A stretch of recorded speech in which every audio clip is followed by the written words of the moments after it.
air yang termasuk ke dalam mulut tidak membatalkan puasa kerana tidak ada unsur kesengajaan.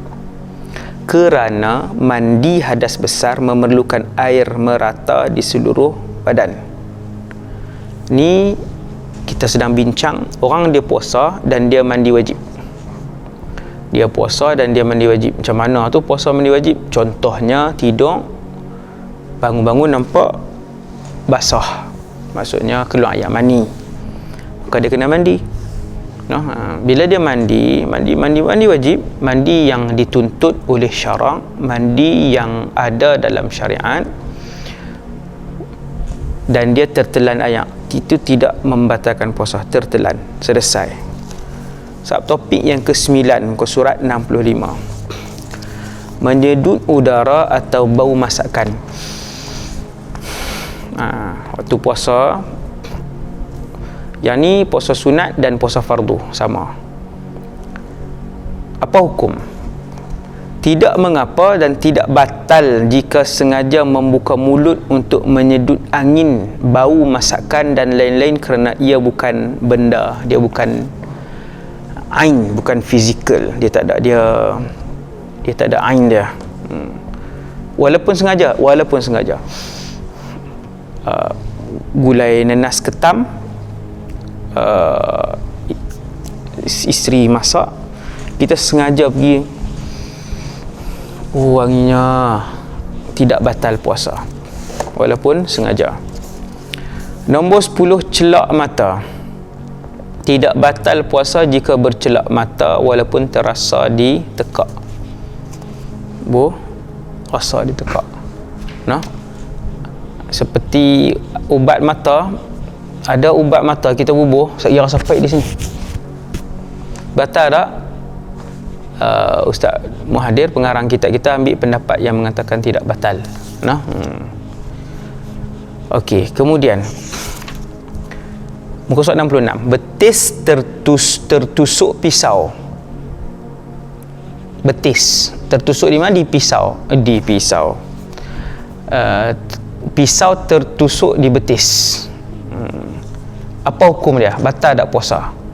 Betis yang tertusuk pisau tidak membatalkan puasa kerana betis bukan rongga yang terbuka. Rongga yang terbuka 5: mulut, hidung, telinga 3, kemaluan depan, belakang 5.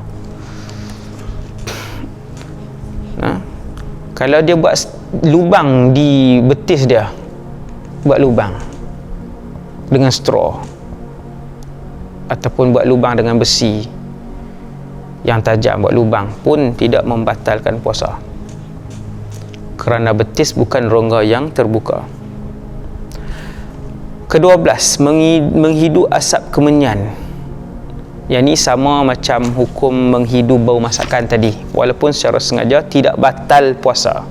Jika menghidu asap kemenyan kerana menurut kebiasaan uruf, ia tidak termasuk benda. Asap kemenyan tadi, ia tu asap kemenyan tidak termasuk benda, dia bukan ain. Dia udara. Okey, kemudian 13, merokok. Merokok membatalkan puasa kerana termasuk dalam memasukkan sesuatu ke dalam rongga badan. Rokok, adakah dia asap semata-mata? Dia ada ain dia yang masuk, ada fizikal, habuk-habuk, dia ada fizikal, ada ain dia yang masuk. Maka dengan sebab itu merokok membatalkan puasa kerana termasuk dalam memasukkan sesuatu ke dalam rongga badan.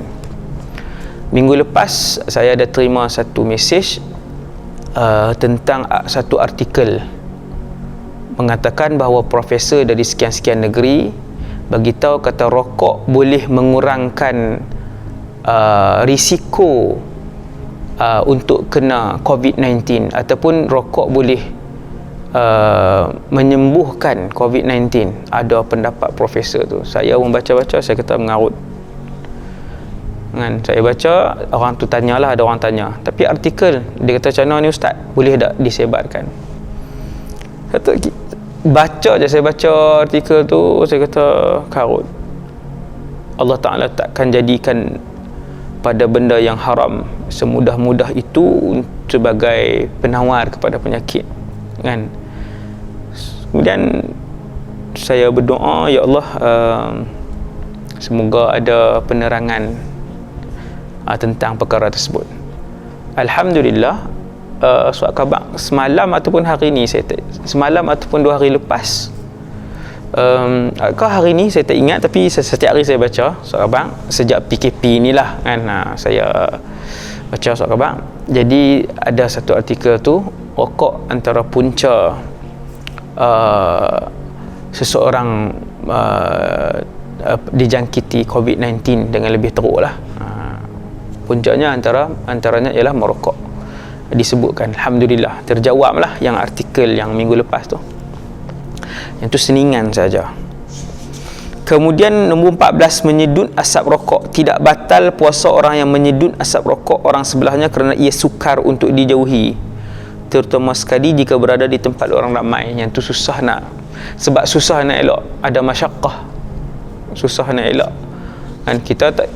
Kita tak buat benda tu, tapi orang di sekeliling kita yang bukan Islam lah, ni kalau keadaan di luar, kan. Sebab benda ni berlaku, contoh kita pergi ke ATM yang bukan Islam, isi rokok siang hari Ramadan, kita sedut asap tersebut tidak batal. Berbekam ketika berpuasa tidak membatalkan puasa, tetapi perbuatan itu makruh. Perbuatan itu makruh. Nombor 16, pembuluh darah yang dimasuki jarum infus tidak termasuk dalam kategori rongga. Oleh itu, cairan ubat yang masuk melalui pembuluh darah dapat disamakan dengan masuk melalui liang-liang tubuh yang tidak membatalkan puasa. Ketika seorang puasa, dia cucuk ubat, cucuk sini, buntut ke, bukan lubang dubur, buntut, kan, ataupun sini ke, cucuk, tidak membatalkan puasa.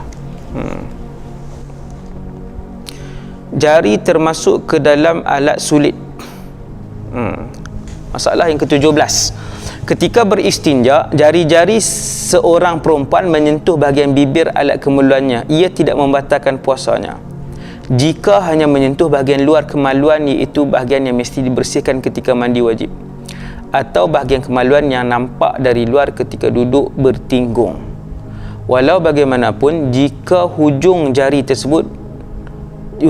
termasuk pada bahagian kemaluan yang lebih dalam, maka ia membatalkan puasa. Yang ni perbahasan orang perempuan, kemaluan depan, kubul orang perempuan, bukan orang lelaki, yang ni had nombor 17 ni orang perempuan. Orang perempuan bila dia buang air kecil, dia basuh, kata para ulama, cukup kalau dia nak sentuh bahagian tu, nak basuh, maka cukup dengan perut jari-jari yang ni ya. Jadi mohon maaf, ini kemaluan dia, ini perut jari kiri, dia basuh. Kalau dia nak sentuh macam tu aja, kan. Macam tu, tonyohlah macam kuat macam mana pun tidak membatalkan puasa. Ini kemaluan contoh. Tapi kalau dia bengkokkan jari macam tu, dia masuk satu ruas ni aja. Ni orang panggil ruas ni. Ni sampai ke sini ruas, yang satu ruas. Ni kemaluan, dia masuk satu ruas ni ya, batal puasa. Walaupun untuk cuci.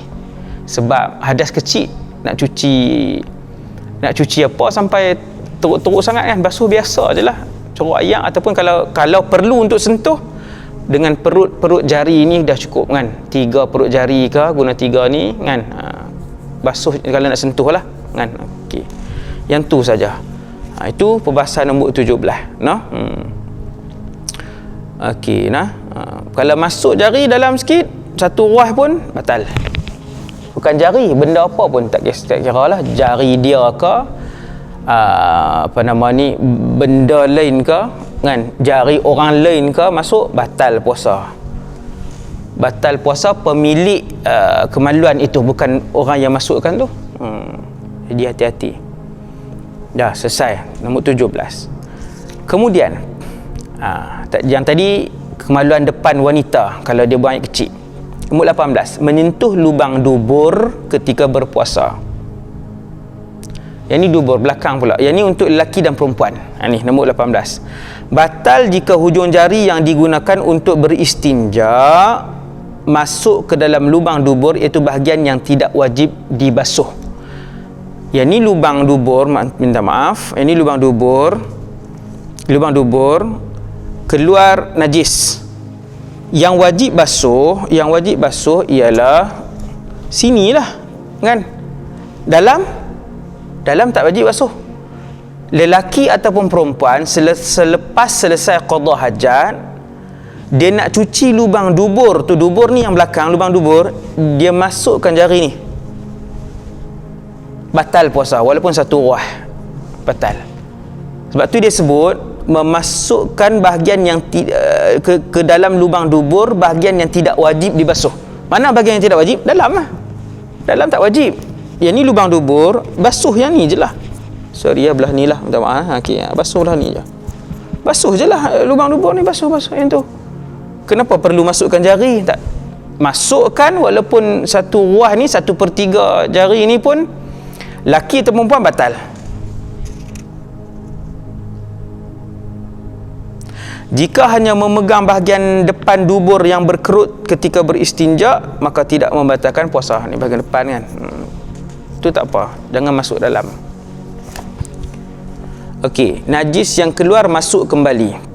Muka surat nombor 19 pula. Orang yang buang air besar dan najisnya yang keras telah keluar sebahagian kemudian masuk balik, batal puasanya kerana najis itu dianggap telah masuk ke dalam rongga yang terbuka. Najis yang keras kan? Okey, ini lubang dubur, keluar najis.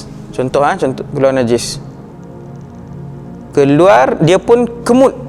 Bila kemut, ni najis yang keluar ni najis. Bila kemut, separuh daripada yang tuan-tuan nampak ni putus, separuh lagi masuk. Separuh putus yang dikemut tu jatuh dalam lubang tandas, separuh lagi masuk balik, batal puasa. So dia kena buang semua kan. Selalunya tu dia putus semualah, dia akan ni semua. Ni contoh seandainya berlaku, dan ni jarang lah berlaku, tuan-tuan. Okey, nombor 20. Terkejut ketika buang air besar. Orang yang buang air besar dan najisnya yang keras telah keluar sebahagian, kemudian kerana terkejut dia masuk balik, tidak batal puasanya kerana keadaan itu bukan dibuat dengan sengaja tapi kerana terkejut. Ini tak sengaja, terkejut.